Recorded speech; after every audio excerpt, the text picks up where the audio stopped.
Welcome to the Wise Idea Weekly Podcast with Christopher J. Harris, focusing on life, leadership, family, marriage, and the church. We are providing tools for our inspiration and wisdom for life.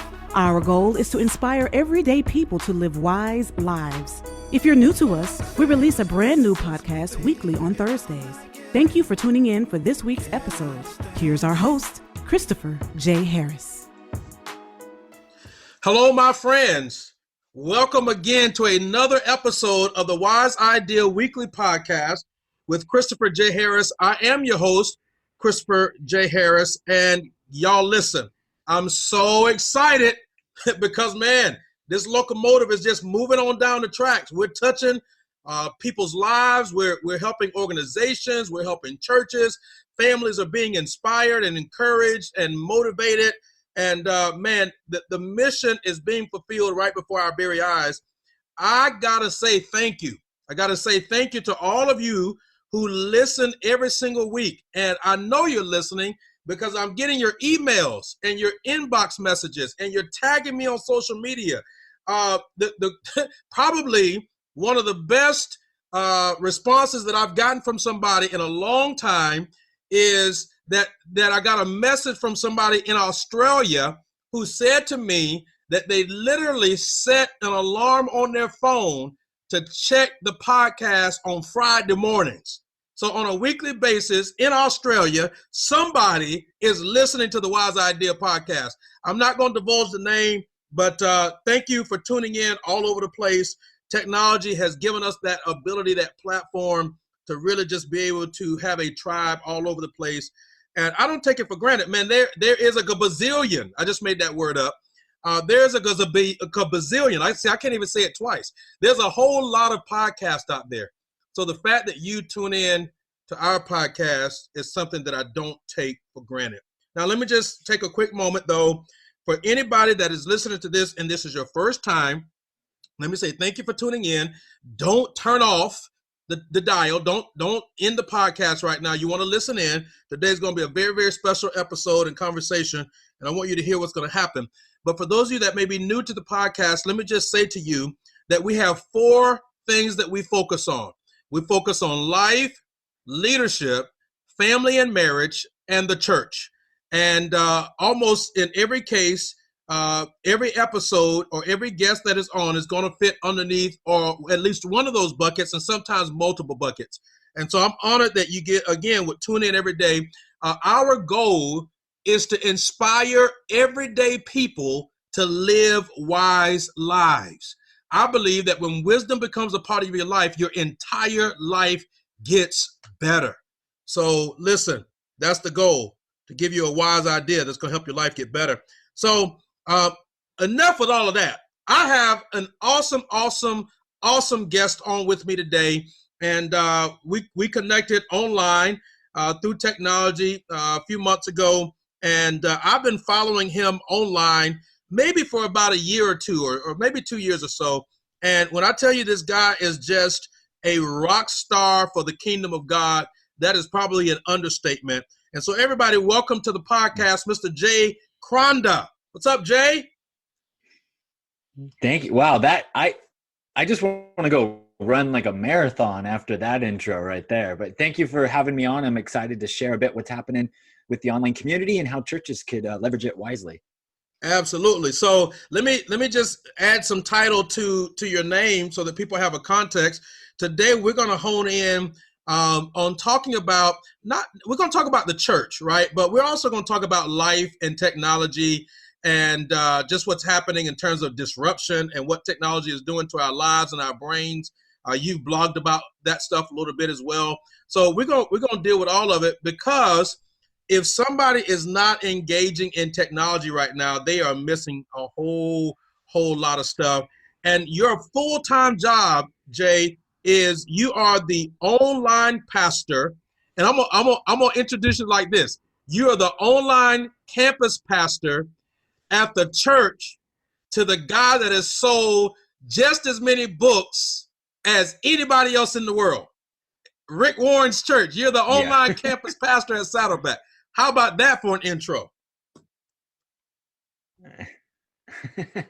Yeah, we get to do online ministry at a really cool church, and yeah, I've been grateful that our leadership has been very open about trying to figure out how to wisely figure out how to position online, because it's not something that I feel like, in seminary we didn't talk about it. It wasn't something that I could go open up a book and say, oh, go down this road. They had to make up job descriptions and figure it out. And so it's been a fun journey.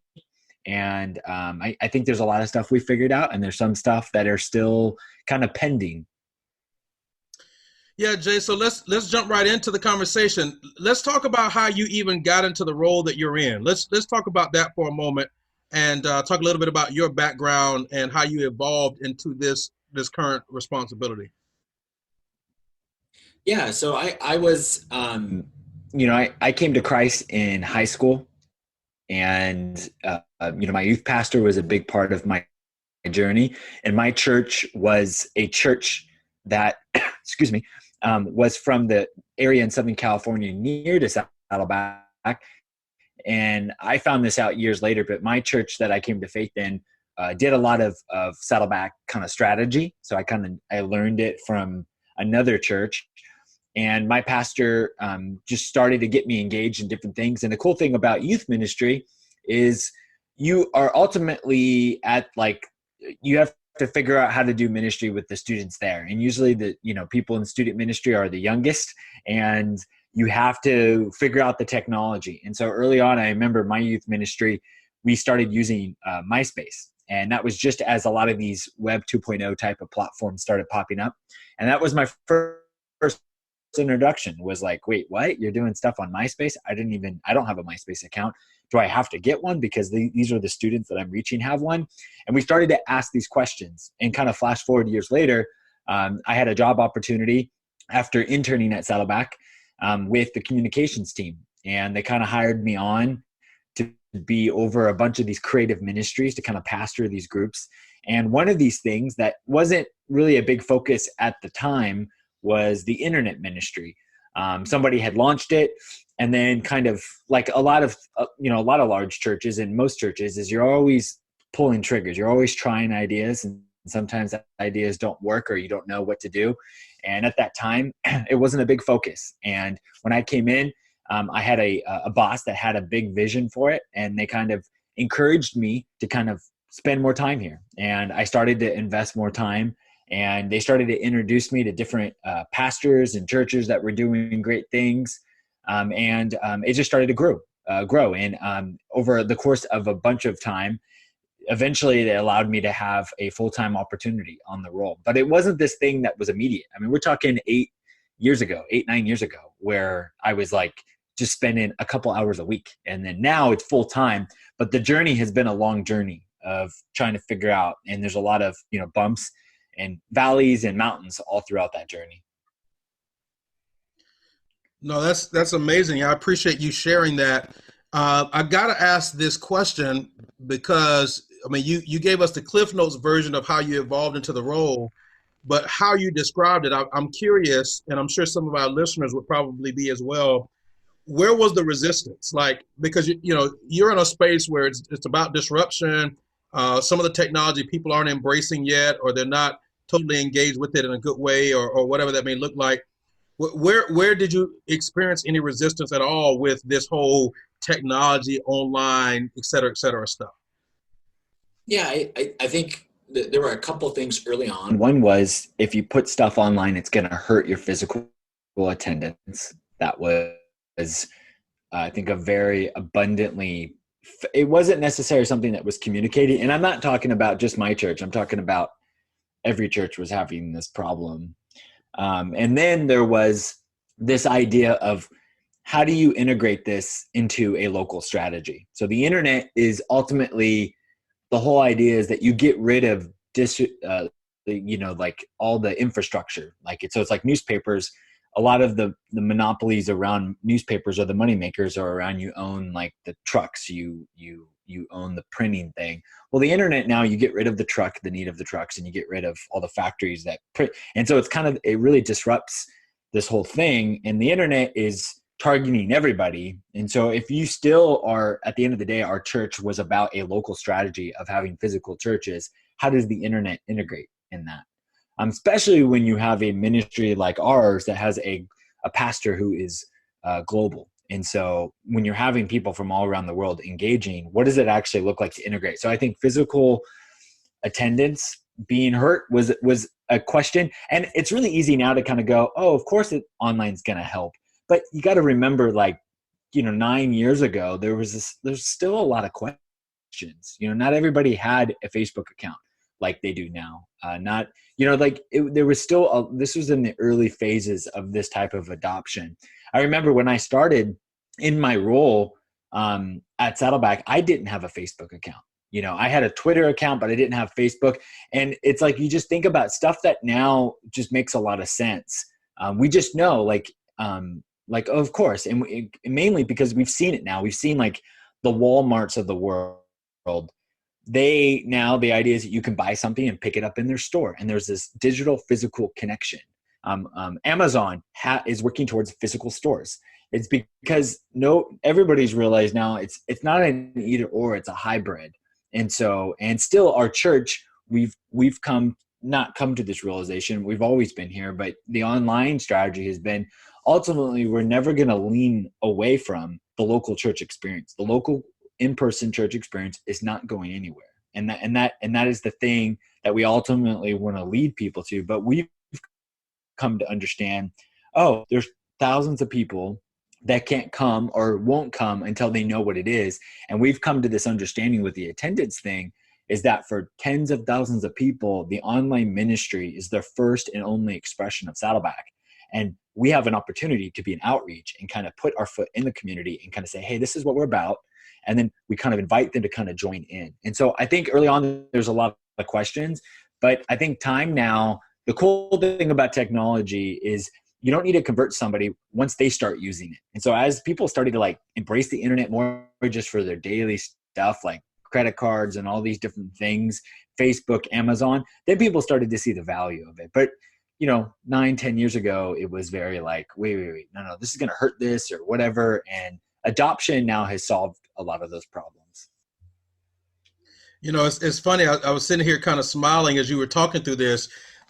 Just a few weeks ago, you know how Facebook does these postings of memories and timeline things. Go back a few years here or there.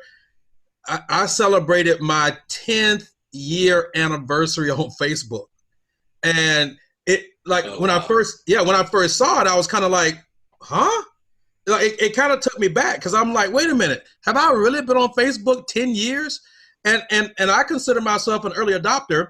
I remember actually using my friends, because at this point I was out of college. I didn't have a .edu email address.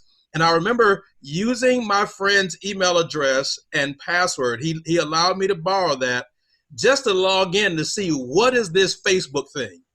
And I remember, kind of walking through it, and I'm like, and I'll be honest, my first thought was, people are not going to be posting about their personal business on this thing. This is not going to survive. This is not going to work.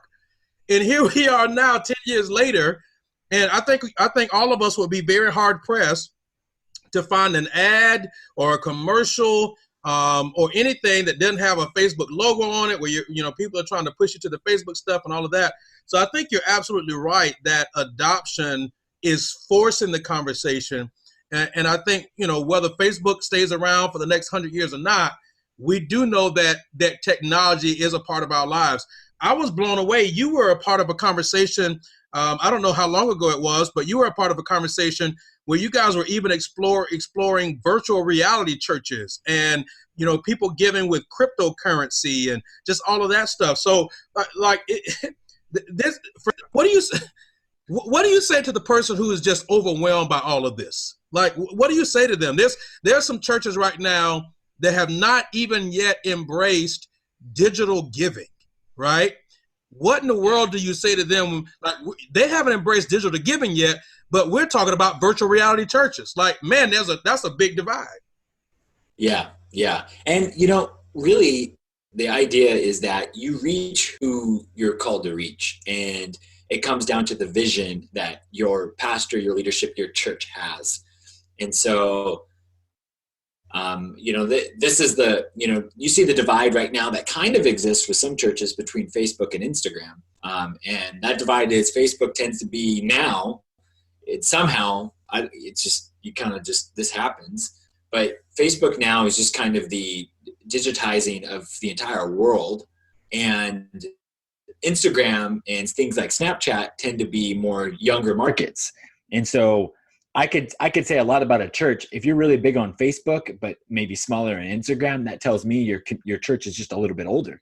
That's why the youth accounts tend to have more Instagram followers than the main accounts. And that comes out of just echoing who you are. And so I would tell somebody who is asking this question, really it comes down to, who do you want to reach? And so, yes, technology is scary. Yes, there's questions we need to ask, because it's not about just going everywhere. I mean, really, we're not supposed to embrace everything in culture. But ultimately, if you want to reach people, online is this neutral thing that you could really, it comes onto an existing strategy and it amplifies it. And I actually believe that online amplifies both the good and the bad parts of your strategy. So if your church is really heavy on discipleship, is all about getting people in a room and telling them to do something, versus you don't have a small group strategy, you don't have like maybe classes, you don't have a mentorship program, I think online is going to show where you're weak in. Because if your church really can get everything that you do by just watching a Facebook stream, then you don't have much of a local congregation. Because really going to church is much more to me than just showing up in a building once a week. It's my community. And so I can't get everything online. I could get some content online, but my church is the 3 couples that are in my small group that I'm doing life with, and I have for the last 10 years. And so that's never going to be an online thing. That's going to be a thing that I could take anywhere. And so I would just tell them, think about who you want to reach and think about how can you use the technology to amplify your existing strategy. And it's always going to lead back to an in-person type of experience when possible. And so that's where even the VR church, DJ Soto, who you're talking about, and go to vrchurch.com, he is reaching people that would never come to a church. He's not sheep stealing here. He's literally going to people that are, he talks about this. He has a high percentage of atheists that watch his stream on all VR. And this is a huge outreach. And that comes from DJ and his family echoing his vision of who they want to reach. He was part of a large church on the East Coast, and he really wanted to do more evangelism. And what better place to do that than go to a place that doesn't have a church online in a VR space and pop up a church experience, preach, and allow people in a VR type of avatars come in. And it's unique, and it's not a holy huddle. This is not, Sunday brunch, at your church, a buffet happening, potluck stuff. I mean, he literally has, atheists come in and ask him questions. It's outreach. I mean, this is like apologetic type of stuff. And so, but that echoes his vision. So I think it comes down to who you are, who do you want to reach? And at the end of the day, you start to adjust your strategy. Who do you want to go after? And I think these churches just kind of show the different strategies. And DJ does stuff that I wouldn't do, but that's because it's his calling on his life. And trust me, people are coming to Christ. He just went to Europe and he was visiting some of the people, and it was really cool just to see like people that he's reaching, and they just planted a VR church in Europe, another plant, and it's just amazing stuff. You're absolutely right. It's just been amazing to watch and amazing to listen. As you said, there's some things that I saw with the VR church that I appreciated. Man, I was like, wow. But I knew that wouldn't necessarily be something that I'm like, okay, that's something I need to duplicate in my own setting. So that, I think that's really cool. One of the things that you have been very, very, very consistent in saying is that the online experience only mimics what you're doing through the physical experience. And I think that has been a very good mantra of yours. So with that said, let's pause that idea just for a second. I want to throw it out there though. Pause it just for a second and somewhere in the back of my mind, I've got this notion, and I could be wrong, but I've got this notion that somebody is listening to this today and they're saying, these guys are just blowing smoke. These numbers and this impact can't be what it is. Okay. Now, you are at one of the largest churches in America in terms of physical locations and campuses and people coming to the building. I don't want to get into the numbers per se of heads that are in the seat, nor do I want to get into the physical numbers of how many are online. I do want you to give us percentages of growth. So from the point that you started, right, with an online effort, I won't even call it a strategy yet, but from the point that you started, then you started developing a strategy, you guys started creating a team around this, momentum around this. What percentage of growth have you seen? And just for full disclosure, why I didn't want you to give specific numbers, I think sometimes we can get into the comparison trap and think that certain things are unrealistic or unreachable for us when we hear other people's numbers. So if a church is listening to a guy that's got, a person that's got 2,000 people at the church, if they only have 250, they just feel like that's so out of reach. Or if somebody has 1,000, and then they hear somebody that's got 5,000, 10,000, 20,000, they feel like it's so out of reach. And I think that there are some principles that we can actually borrow from each other without trying to focus so much on the number. Does that make sense? Yeah. So are you asking specifically for online growth or like physical growth in person? No, I'm asking specifically for your online growth. So like, what is that percentage for your online community? Because I think, again, in the back of my mind, I'm hearing somebody say that like the numbers can't be that serious. Like I know in our own context, right? We have seen somewhere over a 40% increase in online giving in the last 2 to 3 years. We have seen probably close to a 200% growth in online engagement on Sundays and Wednesdays in terms of online participation. So those are the kinds of things that I'd love to hear, because I consider you to be an expert in this space. So, yeah, no, I mean, it's interesting. We've grown, I would say, in the last. So it's interesting because since we've been doing this, I mean, we've grown over. I mean, it's got to be more than 5,000% since we started. It's like crazy, the amount of growth we've had online. And there's a lot of reasons for that. There's intentional strategy that's behind that. That's adoption and just people using the internet. What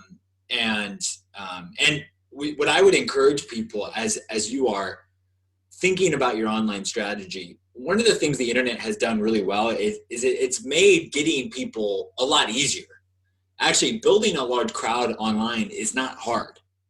Because you can build a large crowd online by mimicking what like a Fox News does or a CNN does or an MSNBC. The crowd problem is not the internet problem. The big problem of the internet is creating loyal followers. And one of my favorite books on this, I'm just talking about like the internet culture, is Seth Godin's quote about tribes. It's really about creating a loyal tribe. So it really, I don't really think so much about, and I would encourage people, the listeners of this, is don't think about how many people are there. Think about how many people are actually doing things. And so I think about, the 1,000 people that accepted Christ last year on our online community, and that gets me more excited. I think about thousands of people that host small groups with us. And I don't think about the tens of thousands that watch regularly because yes, those are people and they matter, but ultimately I'm actually not really interested in the lose, like kind of like peek in because it's like such a minimal cost. You don't have to drive and show up. We're going to have a lot of casual watchers online. And so I think a lot of people who have done anything online have realized like, wow, I had like 500 people, but I didn't get that many people who did this. Well, that's because it's minimal cost to show up. You just click on a stream and you peek in. This is why like Facebook numbers are so high. So people see Facebook, I had 1,000 people watch this thing, but if you actually dig into the analytics, you might only have 10 people that watched 30 minutes. And that's because you're in a feed and it's so easy to jump in. But I will say that thinking about growth that leads to physical growth too, you mentioned this in the front end, but I co-authored this ebook with Vanderbloemen and PushPay. And you can find that on my website. It's a free book. And one of the stats that really encouraged me was 59% of churches who have started online ministry have seen physical growth locally. So it means they've launched online ministry and they've seen a physical growth nearby. And 75% of those churches have reported people watching online first and then showing up in person. So that's the growth that actually gets me like really excited, because it means that turning on that Facebook stream is actually allowing people to kind of see what you're about. And if you have somebody talking to that stream and saying, hey, thanks for watching. Hey, by the way, we're in the Los Angeles area, or we're in, the Detroit area, or we're in the Miami area. Come physically. And we're seeing that happen. And those people are the loyal people. Those are the people that you really want to go after. You should care more about those people and find out more. Why are those people watching and showing it physically? What did you do? How to scale that? Not how to scale the person who just watched for 5 seconds and then leaves. So yeah. Man, this is amazing. It's interesting because as I was preparing for this conversation with you today, I had so much stuff I want to ask you, and then when I started looking at my questions and my notes, I was like, you know what I'm going to do? I'm gonna send everybody directly to your blog. I'm going to tell them to download your ebook, and I'm just going to ask some other questions that are not asked or answered from the ebook or from the blog, yeah. Right? and then that way. They get double information here. So what have you seen have been the biggest mistakes that churches make when it comes to technology? Biggest mistakes. I think one of the biggest ones is it's kind of like the Field of Dreams dilemma. You build it, they will come kind of idea. And I think people say, if you turn it on, people will show up and stay. And that's not true. People, yes, if you just try something and start streaming something on Facebook, doesn't mean it's going to work. And so I think this is the idea. People go, oh, I think I've heard it. Malcolm Gladwell has this principle. He's done this a couple of times with people who vote. You would think like if I think it was something with the UK, they voted in like a woman prime minister, and they thought it would, or I forget what country it was, where they voted a woman in as the president, and they thought it would lead to less gender issues and sexism. The same thing with Obama. If you vote in President Obama, we're going to have less racism. But actually, by doing that one time, it actually leads to more problems, because people are like, oh, I voted for Obama, therefore I'm actually not a racist. Or I voted for a woman, I'm not this. And I think the same thing happens with technology. People like try something out. Their leadership tries something out digitally and it didn't work. And then it allows them to justify not to do it ever again. And I think the biggest problem with that is technology is something that is always changing. And the technology, the Facebook that you're using now is not the Facebook that existed 3 months ago. They've updated the code every week. And so it's always changing. And just because something didn't work one time, and because it was probably so easy to try, I think people get really scared and skittish and just never want to try it again. And I think you need to have that concept of always trying. And in Silicon Valley, which a lot of this technology is coming out of, they have this idea of beta, like try it, push code, and try it up. Now, in our case, as pastors and leaders of churches, we need to be careful because we're not dealing with code or a website that can just break. We're dealing with people. We're dealing with souls, so we need to be thoughtful.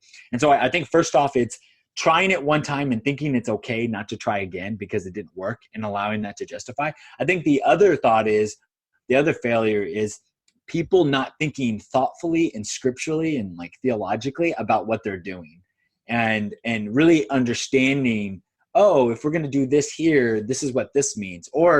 And then, it's kind of like, my pastor talks about this. You can be so open-minded that like your brain falls out.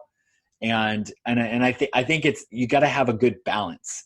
And so you need to understand like, yeah, there's some theology behind this and there's some value to reach people where they're at, but we also need to pull them to something physically and lead them. Doesn't mean it happens overnight, but there's a lot of cool stuff to do. But I think those are two of the things that stand out the most. You know, it's so funny as you talk about this because I think that oftentimes churches we often go from one extreme to the other, and that is where we either are absolutely behind the curve on innovation and embracing technology and all of that, and there's no level of innovation in what we do, or we go to the other end of the spectrum where we're trying everything, but there's no strategy behind what we're doing. And then, like you said, when we try the new technology or the new innovation, and then it doesn't work like we think it was going to work, or it doesn't work like the person down the street, it worked for them, we don't have any strategy behind it, then we get mad because now we've invested time, resources, and money into this thing that doesn't work like somebody promised us. So then we kind of just back off of it again and end up right back where we are. And so then we settle for the status quo. So I think there's a lot to be said there that we really have to wisely think about. So I'm going to retrace a couple things you said. A couple things you said. So we got to think about what our vision is and who our audience is. I heard you say then to think through, okay, not just do I need the technology, but is it wise for me to use it now? And, how do I engage? I mean, these are all things that I've heard you talk about over and over again. And I'm trying to kind of play catch up for some of our listeners to hear this and connect the dots because, it's all really like very relevant. So Jay, all right, where do you think we're headed? So like in the next 5 years, right? 10 years is too far, right? But in the next 3 to 5 years, where do you think we're headed, the church? Yeah, I definitely, I don't think the local church is going anywhere. In-person gatherings, that has survived. I mean, you could just the empires that have fallen before the church is going anywhere. So people are still going to gather in person. That's not going anywhere. I actually think what's going to happen is more churches are going to be embracing this technology, and they're going to be able to decentralize easily. And so I actually think that we're going to have a couple church planting movements that are going to embrace this. And what you might see is more of a multi-site strategy kind of bubble up, where you have a centralized teacher that can kind of decentralize because it's all around an app or some kind of online experience, where then they can do small groups in homes. And the idea is that, yes, you might have a main campus somewhere in the world, and you've already seen this kind of iterations of this with some people, but I think it actually is just technology is going to strengthen the community stuff, and it's going to centralize some of the hard stuff, like the teaching, like the training. But the relationship stuff's not going away. But I feel like more churches are going to realize, like, oh, wow, like we don't really need that big building as much anymore because of this technology thing. We can just meet in homes everywhere. And I think you've seen this. I mean, really, the first 300 years of the church, there was no building, and it grew, rapidly. And still in countries where they can't really publicly worship, the church still exists. So this is already going on. I think technology just kind of streamlines a lot of this stuff. And the people that are going to have the advantage of that are the people that have been doing stuff online for years. I mean, this is the idea. I was just thinking about this. I have in my area, and I think this is just because of California with technology, but we've had the checkout free people where like you just use the digital thing and there's no person cashier there. We've had that at our Home Depots and our Targets in our city for like years now. And I remember when I first saw it, I was like, this is the weirdest thing I've ever seen. Like I'm like leaving Target or Home Depot, and I can just scan. Why would I want to scan? And again, I'm talking about years ago. I thought this was the weirdest thing. And the funny thing is now, I love it. Like I love it because I don't have to like wait in line. I don't have to have like some weird conversation with somebody. I could just check out. And Target and Home Depot, when they first, put that out, they probably were like, this is so weird. I don't know if this is going to work. But what I've seen by using it, their user experience has gotten drastically better. They've already updated the code a ton, and they've simplified a lot of it. And they are set up very strategically because they invested years into this technology before the public was ready. And so me, the consumer, like 3 years ago, was like, this is super weird. And now I'm like, oh man, I was so dumb. Of course they were trying this because this is where stuff is going, and they got tons of lead time to figure it out. And so by streaming stuff on Facebook and starting to like use online databases, embracing online giving, you're starting to figure out the organizational shift that it requires to kind of embrace some of this stuff. And so I think we're going to see more of that, where the church that have been doing stuff online and started to think about it critically are just going to go like, oh, this is how you do it. Because guess what? All the stuff in the Bible that says what church is, that's not going away. It just means we're going to have to be better at some things. And I think relationships and homes are going to be way more important, because really there's more of them.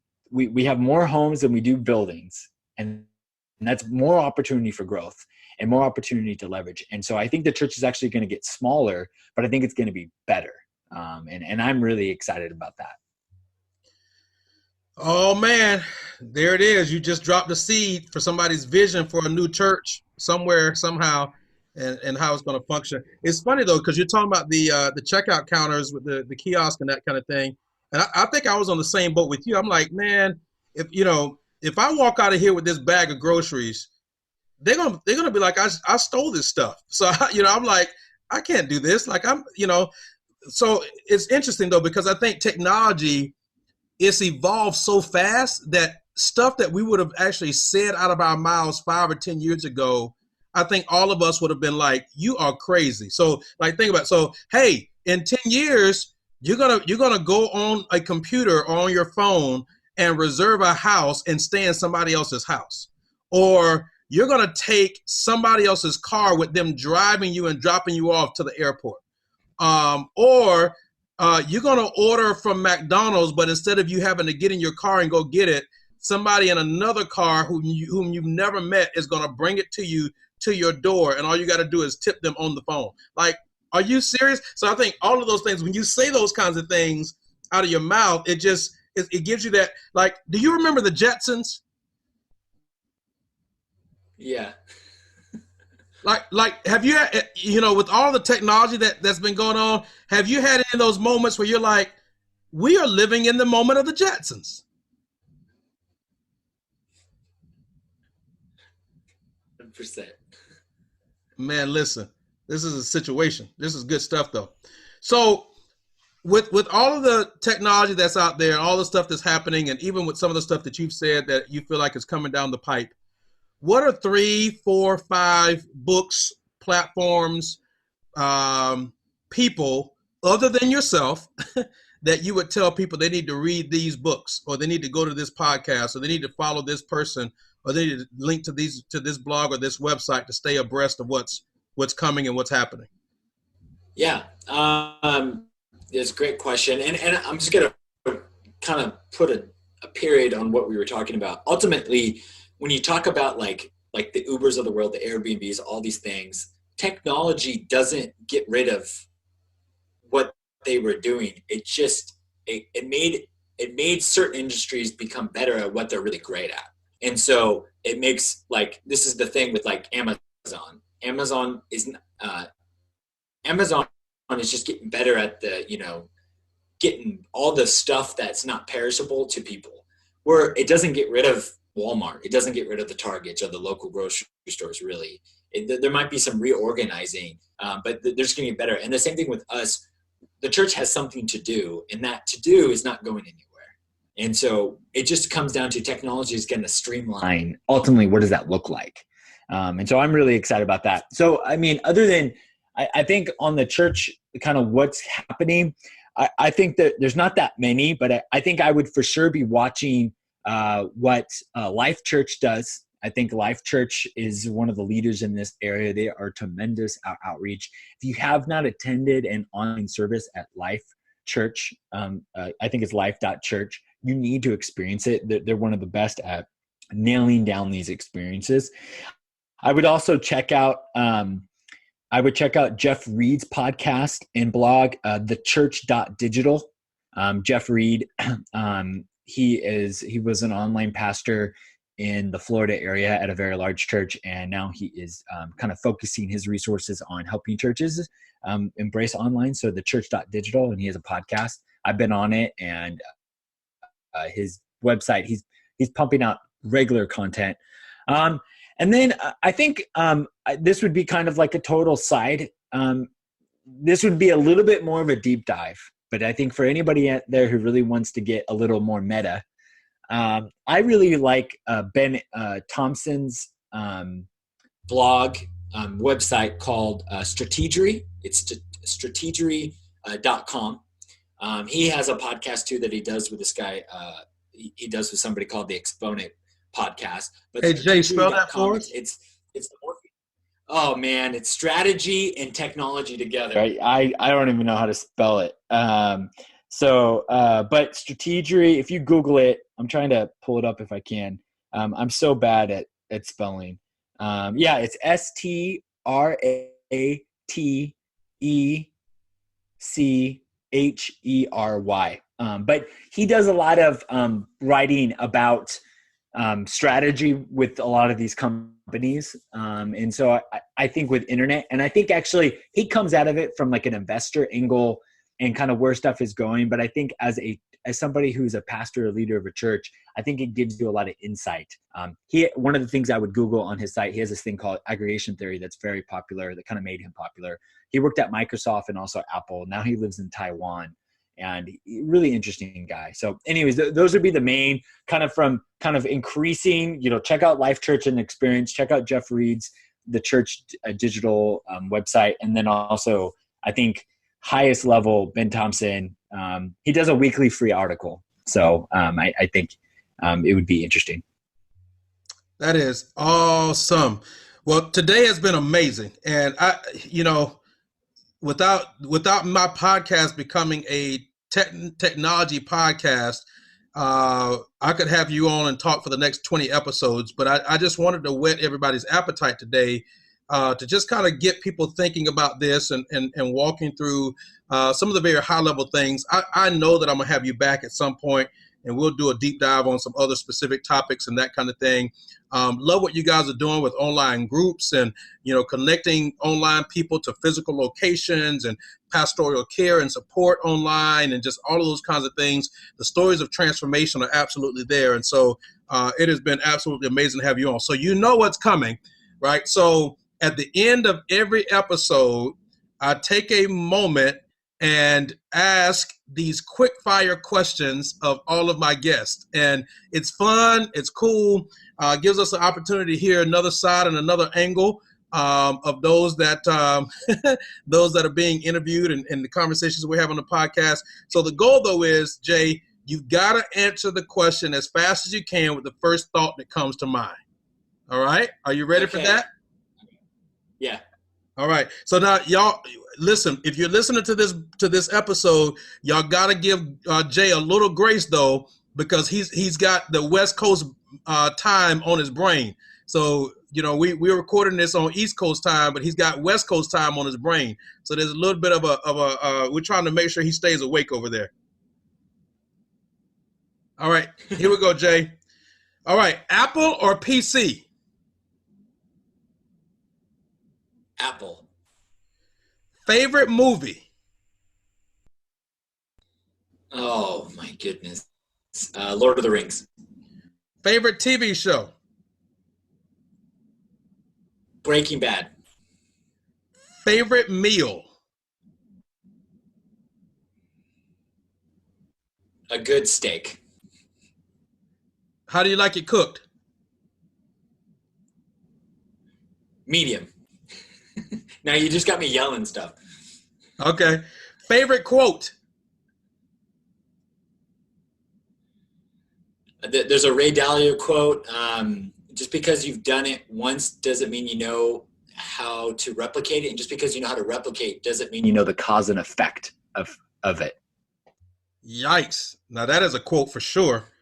All right. Top 3 items on your bucket list. I want to go to China. I want to write a book. Oh man. I want to take my wife to Greece. There it is. Okay. Well, with the book idea, you're halfway there because you already have an ebook online. So you're halfway there. Yeah. All right. Tell us what the first 2 hours of a typical day looks like for you. It's a lot of reading and catching up on email. So it's usually I wake up, read my Bible, answer any really important emails, and then I have some just news stuff that I read, and and catch up on email. It's usually my mind isn't awake yet, and so it's usually just kind of catching up on what I need. Busy, dull work for the most part. All right, so this is not a quick fire question, just a random one based on what you said. Are you a zero inbox person? I like to keep my inbox zero, yes, as much as possible. It's probably bad. It's probably a bad habit, to be honest, but yes. All right, so after we finish with this conversation, I'm going to need your help because I struggle in that area, Jay. I really struggle in that area. It just means you get more emails than me, man. That's all. We'll see. We'll see. What are you not very good at? I'm not good at spelling, and I'm terrible at pronouncing things. So I think my nightmare would be like that person who reads off the names at graduations. Like that's like a nightmare of mine. If I had to do that, I would just pass out. All right. Speaking of that, what is the funniest thing that has ever happened to you?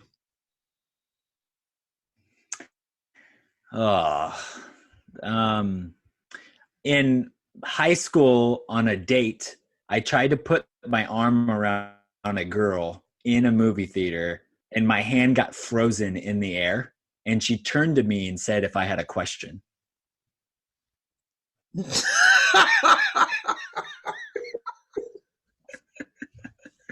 Nothing will beat that. Nothing will beat that. Okay, so pause in the game for a minute. How in the world did your hand get frozen in the air? Come on, man. Oh man, she was like a grade older than me. I shouldn't have been there. I don't know. I totally froze and it was hilarious. So seriously, did your arm get frozen in the air because of you got a charter horse or something, or did your hand get stuck? I couldn't finish the job. I couldn't finish the job. I needed to put my arm around her, and I just was like, this is terrible. I don't want to do this, and I just locked. Yeah. All right, fun. so the interview is over. We got to dig into this for a minute. So how did you recover, man? What happened? I did it. It was a joke. So I'm a jokester, and it was I made fun of myself. But let's just say it didn't work out between us. So I was just about to ask, is that your wife now? No, it wasn't. It wasn't. But it was really funny. It was definitely a learning. It was a learning on how to date. It was hilarious. That's absolutely amazing. All right, so a couple more questions. What was your favorite subject in high school? Geography. Oh man, that's cool. When you are alone in the car, what do you think about?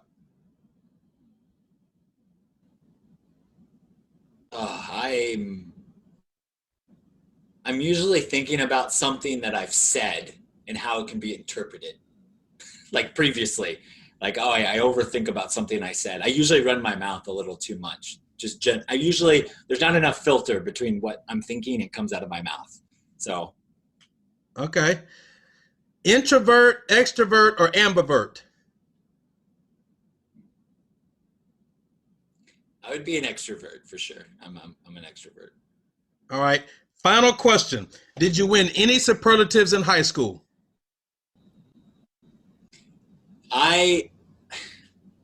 The only thing I won was I had a big change in my life between 9th grade and 12th grade, where I came to know Jesus and started to really care about school, because a pastor of mine said that I needed to, God kind of needs to invade everything. So I wasn't a good student, and I got a lot of most improved awards in my senior year. So there's a lot of, people saw, and I shouldn't have gone to college. And then so if you look at my GPA, versus my first two, my last, it's just crazy. So I got a couple most improved type of awards, and like, proud that I actually tried.